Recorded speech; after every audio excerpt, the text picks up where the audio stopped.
கிறிஸ்துவுக்குள் பிரியமானவர்களே, இயேசுவின் நாமத்தில் அன்பின் வாழ்த்துக்கள். ஒரு வசனத்தை காண்பித்து கொடுக்க விரும்புகிறேன்.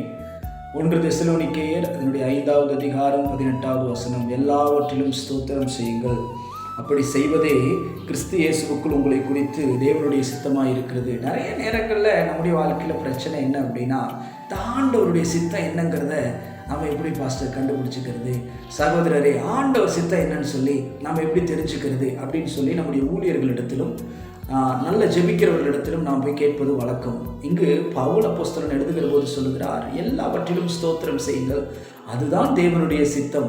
நிறைய நேரங்களில் we praise God, நாம் தேவனை துதிக்கிறோம், ஸ்தோத்தரிக்கிறோம். எந்த சூழ்நிலை என்று சொன்னால், நாம் சந்தோஷமாக நன்மையான காரியங்களை பெற்றுக்கொள்ளுகிற போது, மற்றவர்கள் நம்மை புகழுகிற போதெல்லாம் நாம் தேவனை ஸ்தோத்தரிக்கிறோம். உண்மை என்னவென்று சொன்னால், எல்லாவற்றிலும் எந்த சூழ்நிலையிலும் நன்மையானாலும் தீமையானாலும் வாழ்வானாலும் சாவானாலும் மரணமானாலும் ஜீவனானாலும் எல்லாவற்றிலும் தேவனுக்கு நாம் ஸ்தோத்திரம் செய்ய வேண்டும். காரணம், கர்த்தர் அனுமதிக்காமல் நம்முடைய வாழ்க்கையில் எதுவுமே நடக்கிறது இல்லை.